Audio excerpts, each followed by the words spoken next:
بسم اللہ الرحمن الرحیم۔ مختارات کا پہلا باب ہے مقدمہ، سبق نمبر 26 میں خوش آمدید۔ آج کے سبق کے اندر ہم انشاء میں تکلف کرنے کا نتیجہ پڑھیں گے۔ عبارت دیکھ لیں۔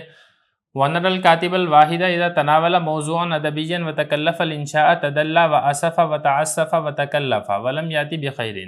وَإِذَا اسْتَرْسَلَ فِي الْكَلَامِ وَكَتَبَ فِي مَوْضُوعٍ عِلْمِيٍّ أَوْ دِينِيٍّ أَحْسَنَ وَأَجَادَ هكذا نرى الزمخشري متكلفا مقلدا في أطواق الذهب وكاتبا موفقا بليغا في مقدمة المفصل وفي موازي من تفسيره الكشاف، ونجد ابن الجوزي غير موفق في كتابه المدهش وكاتبا مترسلا بليغا في كتابه سيد الخاطر، وظني أنهما كانا يعتبران أثريهما الأدبيين أطواق الذهب والمدهش من أفضل كتاباتهما الأدبية التي يعتمدان عليها ويفتخران بها، ولعل أسرهما صفق لهذين الكتابين الأطواق والمدهش أكثر مما صفق لكتاباتهم العلمية والدينية، ولكن قاضي الزمان وحاكم الذوق قد حكم بالعدل،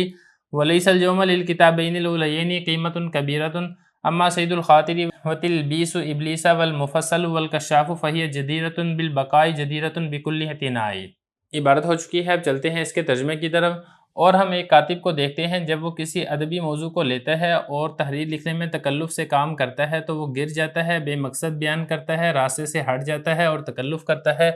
اور کوئی بھلائی کا کام نہیں کرتا ہے، اور جب وہ کلام میں وسعت پیدا کرتا ہے اور کسی علمی یا دینی موضوع میں لکھتا ہے تو اچھا اور عمدہ کرتا ہے۔ اسی طرح ہم زمخشری کو دیکھتے ہیں کہ وہ تکلف کرنے والا ہے، تقلید کرنے والا ہے اطواق الذہب کتاب میں، اور درست لکھنے والا ہے، بلاغت کے ساتھ لکھنے والا ہے مفصل کے مقدمہ میں اور تفسیر کشاف میں کئی جگہوں میں، اور ہم ابن جوزی کو اس کی کتاب المدہش میں اچھائی کا اظہار نہ کرنے والا پاتے ہیں، اور اس کی کتاب سید الخاطر میں وسعت پیدا کرنے والا، بلاغت کرنے والا لکھاری پاتے ہیں۔ اور میرا گمان یہ ہے کہ یہ دونوں حضرات اپنے ان دونوں ادبی یادگاروں اطواق الذہب اور مدہش کو اپنی ادبی کتابوں میں سے سب سے افضل شمار کرتے ہوں گے، جن پر یہ دونوں اعتماد کرتے ہیں، اور ان دونوں کتابوں پر یہ دونوں حضرات فخر کرتے ہیں، اور شاید کہ ان دونوں کے زمانے نے ان دونوں کتابوں اطواق الذہب اور مدہش کتابوں پر زیادہ تالیاں بجائی ہوں گی جتنی تالیاں ان کی دیگر علمی اور دینی کتابوں پر بجائی ہیں، لیکن زمانے کے قاضی نے اور ذوق کے حاکم نے انصاف کے ساتھ فیصلہ کیا ہے، اور آج کے دن ان دونوں کتابوں کی کوئی بڑی قیمت نہیں ہے، لیکن سید الخاطر اور تلبیس ابلیس اور مفصل اور کشاف یہ باقی رہنے کے زیادہ لائق اور حقدار ہیں، اور اہتمام کے زیادہ لائق اور حقدار ہیں۔ عبارت اور ترجمہ ہو چکا ہے، اب چلتے ہیں اس کی لغوی صرفی تحقیق کی طرف۔ پہلا لفظ دیکھیں نراب، رعا یرا رؤیتن، اس کا معنی ہوتا ہے دیکھنا، جمع متکلم کا صیغہ ہے فعل مضارع معلوم کا۔ آگے لفظ دیکھیں تناولا، تناولا یتناول تناولاً، باب اس کا تفاعل ہے اور اس کا معنی ہوتا ہے پکڑنا اور لینا۔ اس کے بعد آگے لفظ دیکھیں تکلفہ، تکلفہ یتکلف تکلفاً، اس کا معنی ہوتا ہے تکلف کرنا، اردو میں بھی اسی معنی میں استعمال ہوتا ہے۔ آگے لفظ دیکھیں تدلّا، یہ باب تفاعل سے ہے، تدلّا یتدلّا، اس کا معنی ہوتا ہے لٹکنا۔ اس کے بعد آگے لفظ دیکھیں اصفّا، اس کا باب افعال ہے، اس کا جو مادہ ہے وہ سین فا فا ہے، اور اس کا معنی ہوتا ہے ادنا کاموں کے پیچھے پڑنا۔ آگے لفظ دیکھیں تعسفہ، تعسفہ یتعسف تعسفاً، باب اس کا تفاعل ہے اور اس کا معنی ہوتا ہے بے راہ روی کرنا، ظلم کرنا۔ تکلف یہ پہلے آ چکا ہے۔ آگے لفظ دیکھیں عطایاتی اتیان، اس کا مطلب ہوتا ہے آنا، اور اس کا جب صلہ با آ جائے تو اس کا مطلب ہوتا ہے لے کر آنا، یعنی کوئی بھلائی اور خیر نہیں لے کر آیا۔ اس کے بعد آگے ہے استرسلہ، استرسل یسترسل استرسال، باب اس کا استفعال ہے اور اس کا معنی ہوتا ہے گفتگو کے اندر وسعت پیدا کرنا۔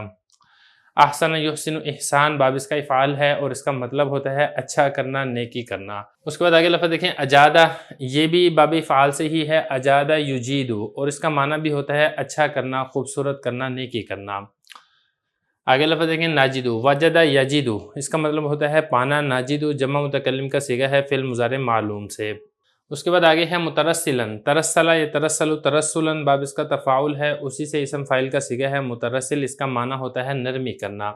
اعتمد یعتمد، اعتماد اردو میں بھی اسی معنی میں ہی استعمال ہوتا ہے، باب اس کا افتعال ہے۔ افتخر یفتخر، افتخار اس کا مطلب ہوتا ہے فخر کرنا۔ عصر یہ زمانے کو کہا جاتا ہے، اس کی جمع عصور آتی ہے۔ آگے لفظ ہے صفقہ، باب اس کا نصرہ بھی آتا ہے اور باب اس کا ضربہ بھی آتا ہے۔ صفقہ یصفقو اور صفقہ یصفقو، اس کا مطلب ہوتا ہے تالی بجانا،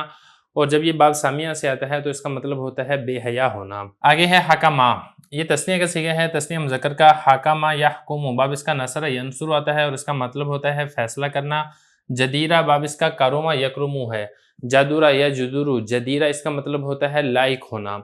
اعتنا یہ باب افتعال کا مصدر ہے اور اس کا مطلب ہوتا ہے اہتمام، احترام، یہ اس کا معنی آتا ہے۔ بہرحال یہ کچھ الفاظ سے جن کی لغوی صرفی تحقیق ہو چکی ہے، اب چلتے ہیں اس کی تشریح کی طرف۔ تو یہاں پر یہ بتا رہے ہیں کہ جیسا کہ ہم نے پہلے اس بات کا ذکر کیا تھا کہ جو ہر زمانے کے اندر کچھ ایسے عربی ادبا گزرے ہیں جنہوں نے تکلف اور بناوٹ سے کام نہیں لیا ہے، بلکہ ان کی تحریر کے اندر بے ساختگی تھی، اور اگر وہ تکلف سے کام لیتے اور باقاعدہ طور پر عربی ادب لکھنے کی کوشش کرتے تو پھر وہ انہوں نے جو اصل عربی ادب ہے، جو اس کی روانگی ہے اور اس کا جو تسلسل ہے، اس کی جو مٹھاس اور چاشنی ہے، وہ سے بہت دور چلے جاتے۔ اور اس کی مثالیں بھی ہمیں ملتی ہیں۔ ایک ہی کاتب ہے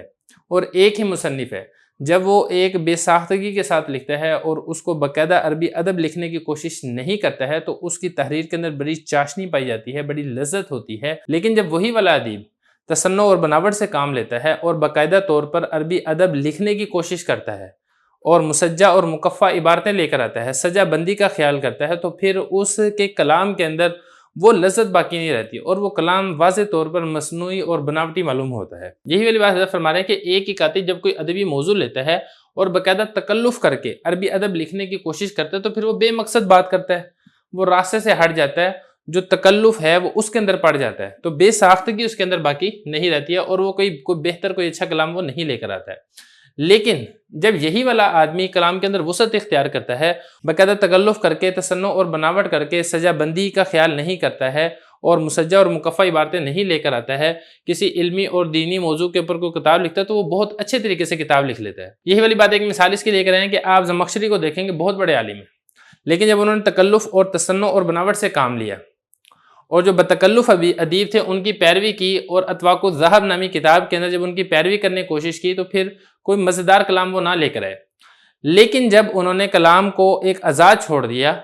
اور بلاغت کے ساتھ انہوں نے مفصل کا مقدمہ لکھا ہے اور تفسیر کشاف کی بہت ساری جگہ ہیں، انہوں نے اس کے اندر بہت خوبصورت کلام لے کر آئے۔ کیوں؟ کیونکہ یہاں پہ اس نے تصنع اور بناوٹ سے کام نہیں لیا۔ اسی طرح اگر آپ ابن جوزی کو دیکھیں گے، بہت بڑا مصنف ہے، بہت بڑے عالم ہے، لیکن جب انہوں نے اپنی کتاب مدہش کے اندر تصنع اور بناوٹ سے کام لیا تو وہ اچھائی کے اظہار کرنے والے نہیں تھے۔ لیکن جو ان کی کتاب ہے سید الخاطر، اس کے اندر انہوں نے بہت زیادہ بلاغت کے ساتھ اور وسعت والی انہوں نے تحریر لکھی ہے، بہت خوبصورت انہوں نے کلام لکھا ہے۔ یہ حضرت فرما رہے ہیں کہ میرا گمان یہ ہے کہ یہ دونوں حضرات، ایک زمخشری اور دوسرے ابن جوزی، انہوں نے اپنی ان دو کتابوں میں بڑا فخر کرتے ہوں گے۔ اطواق الذہب جو کہ کس کی تھی؟ زمخشری کی تھی، اور مدہش جو کس کی تھی؟ ابن جوزی کی تھی۔ انہوں نے جو بھی کتابیں لکھی ہیں عربی ادب پر، وہ ان دونوں کتابوں کو افضل ترین کتابیں شمار کرتے ہوں گے اور انہی کتابوں پر ان کا اعتماد ہوگا اور ان کے اوپر بڑا فخر کرتے ہوں گے، کیونکہ انہوں نے اس کے اندر بڑی محنت کی اور تکلف، تصنع اور بناوٹ سے کام لیتے ہوئے باقاعدہ گھڑ گھڑ کے عربی ادب کے مطابق تحریریں لانے کی کوشش کی۔ اور اس بات کی بھی امید ہے کہ اس زمانے کے جو لوگ تھے انہوں نے ان دو ادبی شہپاروں کے اوپر تالیاں بھی بجائی ہوں گی